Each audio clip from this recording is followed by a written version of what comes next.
dalam profesion keguruan. Unit ini membincangkan falsafah pendidikan guru FPG yang menggariskan 9 kriteria dan sifat guru-guru Malaysia. Kriteria dan sifat tersebut sebagai memenuhi piawaian profesionalisme keguruan yang terdapat dalam Standard Guru Malaysia (SGM). Terdapat 3 standard yang perlu dimiliki oleh semua guru di Malaysia, iaitu Standard Amalan Profesionalisme Keguruan, seterusnya pengetahuan dan kefahaman, dan kemahiran dalam pengajaran dan pembelajaran PDP. Dalam unit ini akan menyatakan pernyataan kandungan falsafah pendidikan guru dan sejarah pembentukannya. Seterusnya, menghuraikan elemen-elemen yang terkandung dalam falsafah pendidikan guru.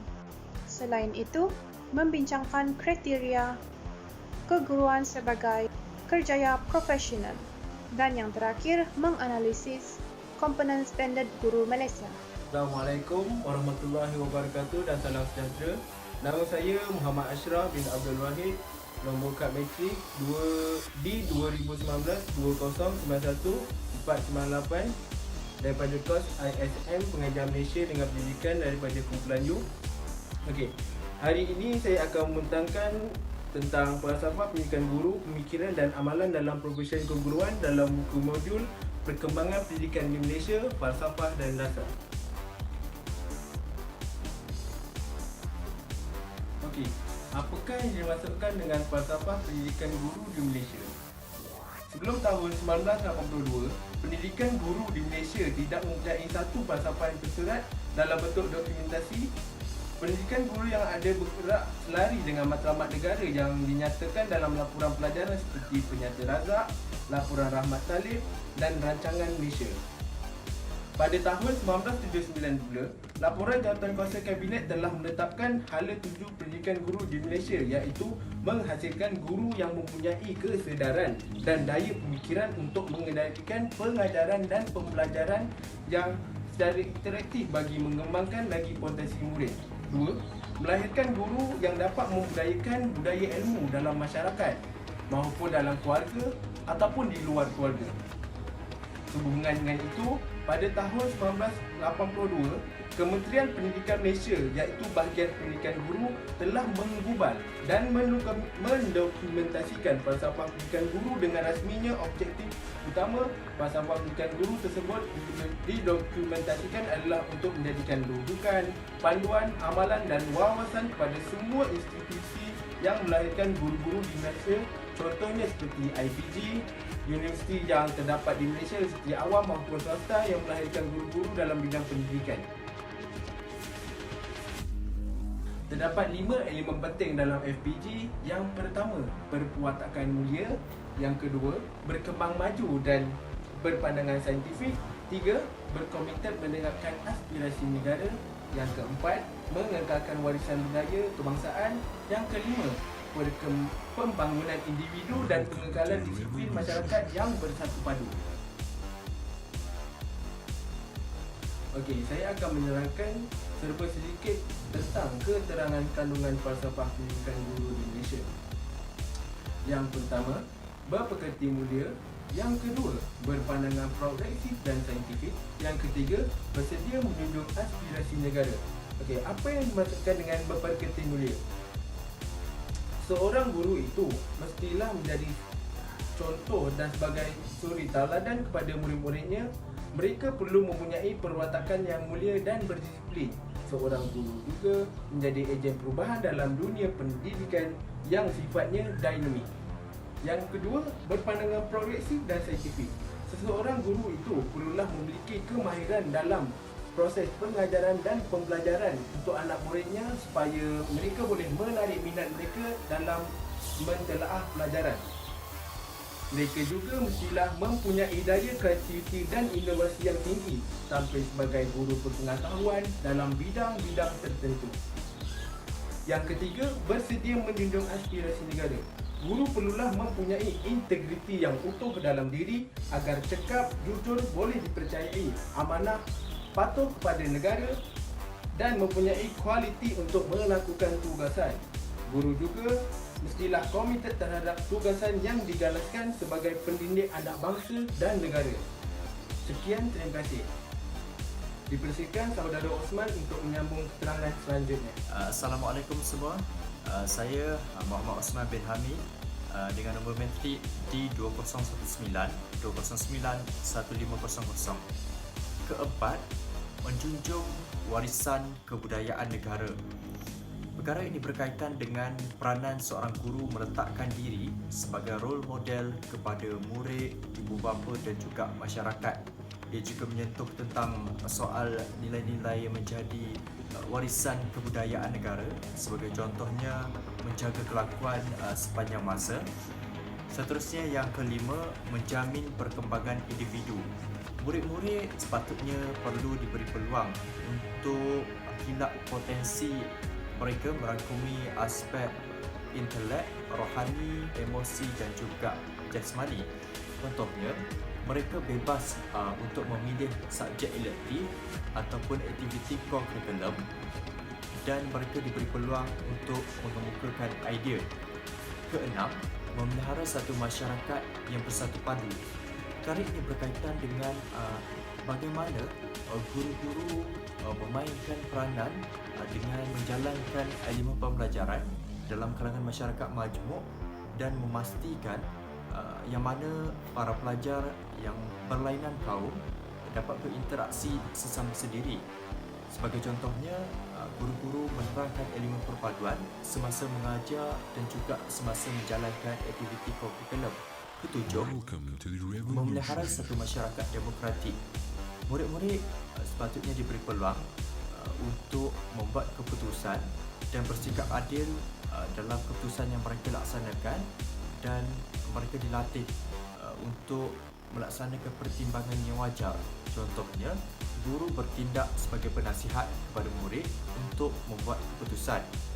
Kelapan, memelihara satu masyarakat progresif, iaitu menekankan kepada aspek inovatif, kreatif, analytical, kritikal, holistik dan bersepadu semasa melaksanakan tugas. Kesan daripada perkara ini jika dilihat dalam satu sisi positif, yang mana guru-guru dan para pelajar ataupun murid ini akhirnya nanti akan dapat berpandangan jauh. Yang terakhir adalah yang ke-9, memelihara masyarakat berdisiplin.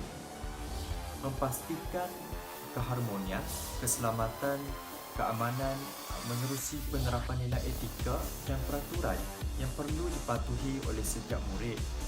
Sebagai contoh, menerapkan perasaan cinta akan kemerdekaan dalam diri murid-murid. Profesion dan profesionalisme keguruan. Definisi profesion. Menurut Kamus Dewan yang keempat pada tahun 2005, profesion ialah suatu bidang yang memerlukan pendidikan dan kecekapan serta kemahiran yang tinggi dan latihan yang khusus. Cruz, Johnson dan Cruz 2004 mengatakan bahawa profesion ialah suatu pekerjaan yang melibatkan pengesahan pengetahuan dan kemahiran yang kompleks. Ahli sesuatu profesion berpegang kepada kod etika dan komited memberikan perkhidmatan yang berkualiti tinggi kepada masyarakat, yang disifatkan sebagai suatu perjanjian antara profesion berkenaan dengan masyarakat. Lieberman pada tahun 1956 pula mengatakan bahawa profesion ialah suatu bidang yang mempunyai ciri-ciri seperti kepentingan intelek dan latihan ikhtisas yang mencukupi, khidmat yang diperlukan oleh masyarakat, menikmati autonomi, mementingkan kualiti perkhidmatan, mempunyai kod etika, dan mempunyai organisasi sendiri untuk menguruskan hal-hal yang berkaitan dengan profesion. Seterusnya, kriteria guru profesional. Terdapat 3 kriteria guru profesional, iaitu ilmu profesional guru. Schulman 1986 telah menggariskan 7 kategori pengetahuan yang harus dihayati dan dikuasai untuk menjadi guru profesional. Antaranya ialah pengetahuan tentang pedagogi umum, pengetahuan tentang kandungan subjek, pengetahuan tentang pedagogi kandungan subjek, pengetahuan tentang kurikulum, pengetahuan tentang pelajar, pengetahuan tentang konteks pendidikan, dan pengetahuan tentang matlamat, falsafah, tujuan, dan nilai pendidikan. Kriteria guru profesional yang kedua ialah kemahiran guru. Kemahiran ikhtisas yang merangkumi kemahiran mengurus bilik darjah, menggunakan metodologi pengajaran, membina dan menggunakan bahan bantu pengajaran dengan tujuan meningkatkan kualiti pengajaran dan pembelajaran PDP.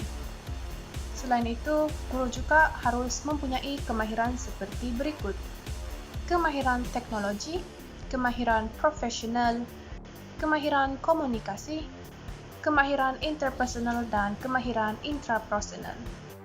Kriteria guru profesional yang terakhir ialah nilai dan sahsia guru. Nilai adalah sesuatu yang merujuk kepada amalan nilai-nilai murni.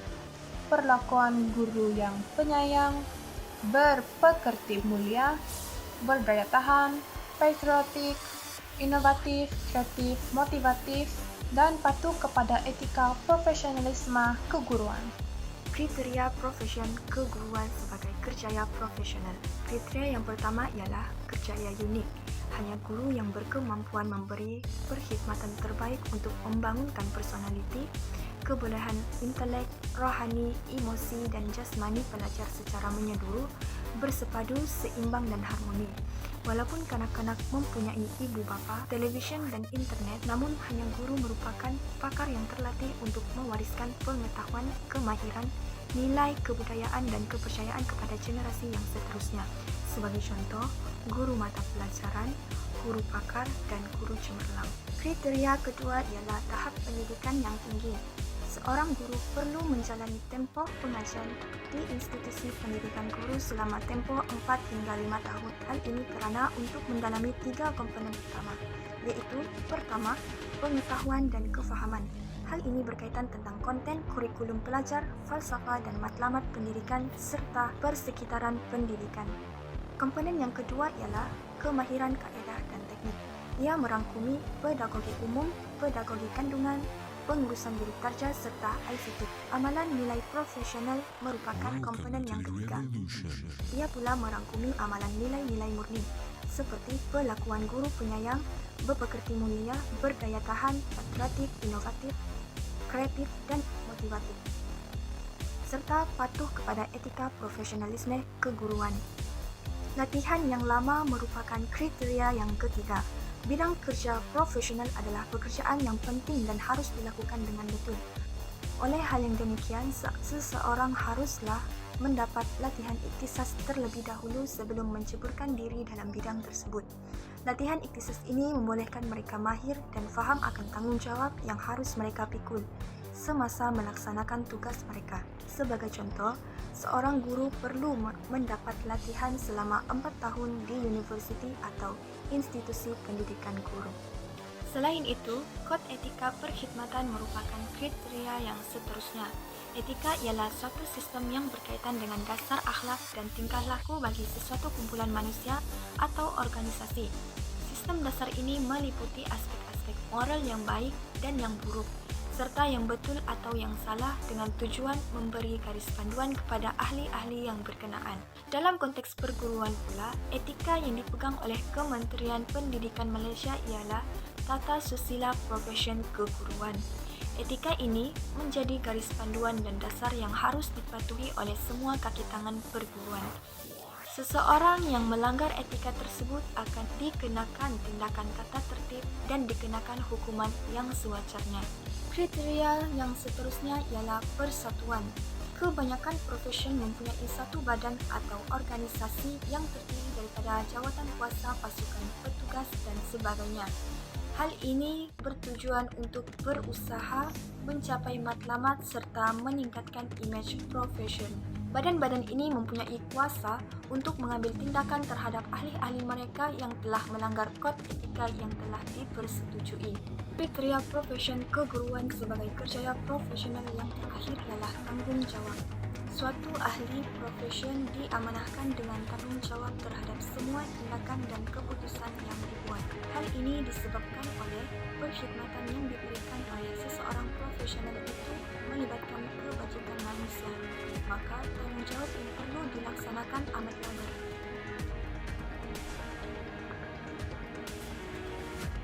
Untuk 5.3 iaitu latar belakang pengumpulan standard guru Malaysia. Standard Guru Malaysia menggariskan kompetensi profesional yang patut dicapai oleh guru dan keperluan yang patut disediakan oleh agensi dan institusi latihan perguruan bagi membantu guru mencapai tahap kompetensi yang ditetapkan. Latar belakang Standard Guru Malaysia ianya dengan rasminya diadakan pada tahun 2009 oleh Tan Sri Muhyiddin Yassin yang ketika itu merupakan Menteri Pendidikan. Malaysia memberi penekanan tinggi terhadap pembangunan modal insan. Ianya adalah kerana modal insan adalah harta yang boleh disuntik nilai tambahnya, diinjakkan nilai inteleknya serta diperbanyakkan modal budayanya. Pembangunan modal insan berkualiti bergantung kepada pendidikan berkualiti yang dapat menghasilkan individu yang punya jati diri yang kukuh, berketerampilan, berkepribadian mulia, berpengetahuan dan berkemahiran tinggi bagi mengisi keperluan negara maju. Dalam abad ke-21 ini, negara menghadapi cabaran baru daripada globalisasi, liberalisasi, pengantarabahasaan dan perkembangan teknologi maklumat dan komunikasi. Sehubungan itu, Malaysia perlu memerlukan modal insan yang celik dalam teknologi maklumat dan komunikasi dan mampu bersaing kerja global. Pembangunan sistem pendidikan bertaraf dunia mengikut acuan Malaysia adalah agenda utama Kementerian Pelajaran Malaysia dan Kementerian Pendidikan Tinggi. Justru itu, guru perlu memahami dan menunjukkan kesungguhan serta mempunyai iltizam yang tinggi dalam melaksanakan usaha dan pendekatan baru ke arah usaha yang untuk meningkatkan pendidikan seperti petikan berikut. Petikan berikut adalah daripada Organisation for Economic Cooperation and Development, petikan daripada Pelan Induk Pembangunan Pendidikan KPM 2007, hal 106. Kementerian Pelajaran Malaysia telah melaksanakan pelbagai usaha untuk melahirkan guru yang berkualiti dan memastikan mereka kekal berkualiti dalam sistem pendidikan. Antaranya ialah memantapkan latihan perguruan, menambah baik sistem pemilihan calon guru, melonjakkan kecemerlangan institusi latihan perguruan dan menambah baik laluan kerjaya serta kebajikan guru. Bahagian pendidikan guru, Kementerian Pelajaran Malaysia merupakan peneraju utama latihan perguruan di Malaysia bersama-sama Institut Pendidikan Guru ataupun APG dan Institusi Pendidikan Tinggi Awam. Rasional standard pendidikan guru yang pertama adalah guru perlu mempunyai tahap amalan nilai profesionalisme, keguruan, pengetahuan dan kefahaman serta kemahiran pengajaran dan pembelajaran yang tinggi. Yang kedua adalah agensi dan institusi latihan perguruan patut menyediakan keperluan yang jelas dan lengkap seperti dasar kurikulum, infrastruktur, tenaga pengajar, sumber pengajaran dan pembelajaran. Yang ketiga, KPM sedang berusaha untuk melonjakkan kecemerlangan institusi pendidikan guru yang dapat dijadikan showcase.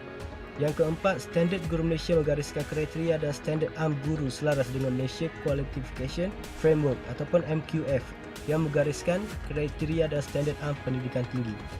Tujuan Standard Guru Malaysia adalah untuk mengenal pasti tahap kompetensi profesional guru dalam aspek amalan nilai profesionalisme, keguruan, pengetahuan dan kefahaman serta kemahiran pengajaran dan pembelajaran. Yang kedua, mengenal pasti tahap penyediaan dan pelaksanaan keperluan latihan oleh agensi dan institusi latihan perguruan bagi menjamin tahap kompetensi guru yang ditetapkan tercapai. Yang ketiga adalah Standard Guru Malaysia akan dapat mengenal pasti dasar dan strategi pembangunan pendidikan guru yang patut ditambah baik sejajar dengan perkembangan dan cabaran semasa dunia pendidikan. Selamat sejahtera diucapkan kepada semua. Nama saya Prem Siwananta Lelaki Dewadas dan nama matrik saya adalah D2019209151. Tajuk yang saya akan bincang pada hari ini adalah 5.4 Standard Guru Malaysia, iaitu kerangka dan model. Dalam Standard Guru Malaysia mengandungi 3 komponen utama. Yang pertama, komponen standard. Yang kedua, komponen keperluan. Yang ketiga, komponen asas penentuan standard dan keperluan. Standard terdiri daripada 3. Yang pertama, amalan nilai profesionalisme keguruan. Yang kedua, pengetahuan dan kefahaman. Yang ketiga, kemahiran pembelajaran dan pengajaran. Keperluan terdiri daripada 5. Yang pertama, kelayakan masuk program latihan perguruan. Yang kedua, latihan pentafsiran dan penilaian kolaborasi. Yang ketiga, kolaborasi. Yang keempat, infrastruktur dan infrastruktur. Yang kelima, jaminan kualiti. Asas penentuan standard dan keperluan terdiri daripada 5. Yang pertama, misi nasional. Yang kedua, falsafah pendidikan kebangsaan. Yang ketiga, falsafah pendidikan guru. Yang keempat, tata susila profesional keguruan dan etika kerja KPM.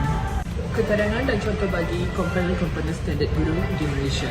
Yang pertama, standard amalan nilai profesionalisme keguruan. Penerangannya, standard ini memperincikan kompetisi amalan nilai profesionalisme keguruan berdasarkan domain diri, profesion dan sosial yang patut ada pada seseorang guru. Penerangan bagi komponen kedua iaitu keperluan dari segi kelayakan masuk program latihan perguruan. Penerangannya, keperluan ini memperincikan syarat dan kriteria serta prosedur pengambilan calon program latihan perguruan. Penerangan bagi komponen yang seterusnya ialah guru yang unggul. Guru yang unggul ialah guru yang mempunyai kemahiran dalam menguruskan kaedah pengajarannya dengan baik. Guru juga perlu memahami apa yang dilakukan oleh guru, iaitu perlu memahami bidangnya dengan mendalam supaya dapat apa yang diajar itu boleh difaham oleh pelajar, iaitu dikatakan interaksi dua hala, yang mana apa yang diajar oleh guru boleh dapat difahami oleh murid-murid.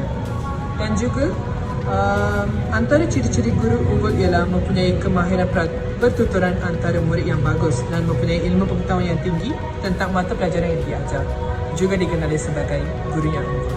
Yang terakhir ialah komponen modal ihsan, iaitu pembangunan modal ihsan merupakan suatu proses yang dilakukan untuk melahirkan jiwa yang bertakwa.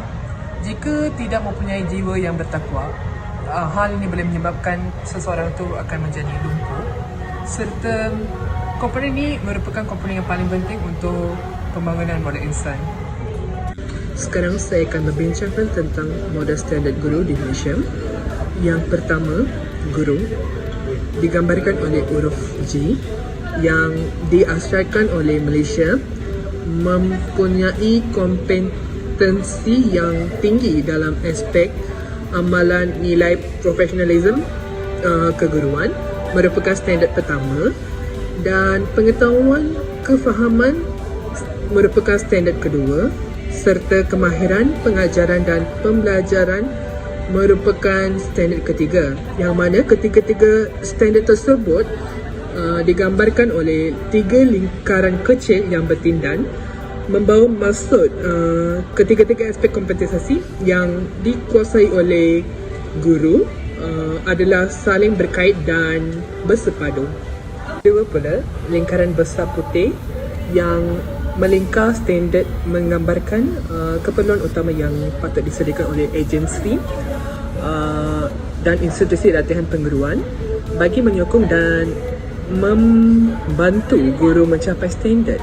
Keperluan yang dimaksudkan ialah kelayakan masuk dan prosedur pengambilan calon pengambil program latihan perguruan merupakan keperluan pertama, dan kedua pula latihan pentafsiran dan penilaian program perguruan, dan kolaborasi yang ketiga, infrastruktur dan infrastruktur keempat, dan jaminan kualiti merupakan keperluan yang kelima.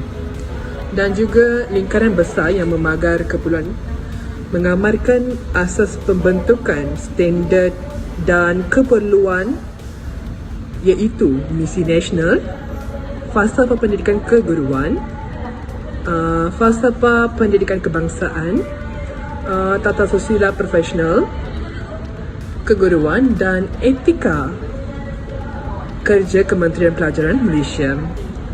Manakala global di tengah-tengah lingkaran standard S merujuk kepada kualiti guru bertaraf dunia yang dipertanggungjawab, membangunkan modal ihsan berminda kelas pertama, iaitu menguasai ilmu dan kemahiran tinggi, menunjung nilai budaya bangsa, memiliki semangat yang utuh, mempunyai daya saing yang tinggi dan berwibawa. Itu je dari saya. Sekian, terima kasih. Sebagai kesimpulan, falsafah pendidikan guru sangat relevan untuk dilaksanakan. Hal ini kerana falsafah pendidikan guru mampu membentuk pemikiran guru dan amalan-amalan guru Malaysia pada tahap yang tertinggi. Dan tidak dapat disangkalkan lagi, falsafah pendidikan guru ini mempunyai garisan yang sangat jelas untuk membentuk dan mencapai hasrat tersebut. Hal ini sangat berkaitan dengan pendidikan guru yang dilaksanakan berteraskan falsafah pendidikan guru yang terbentuk. FPG telah menjadi acuan yang sangat berkesan untuk meletakkan kriteria guru yang unggul yang mencukupi pengetahuan, kemahiran, nilai, sahsia dan kemasyarakatan. Jelaslah bahawa falsafah pendidikan guru ini mampu meletakkan guru-guru Malaysia berada pada tahap kelas pertama. Oleh hal yang demikian, setiap individu yang bergelar guru haruslah menghayati dan mengamalkan falsafah pendidikan guru agar mampu meningkatkan tahap pendidikan negara setaraf pendidikan antarabangsa. Sekian daripada kami. Wabillahi taufiq wal hidayah. Wassalamualaikum warahmatullahi taala wabarakatuh.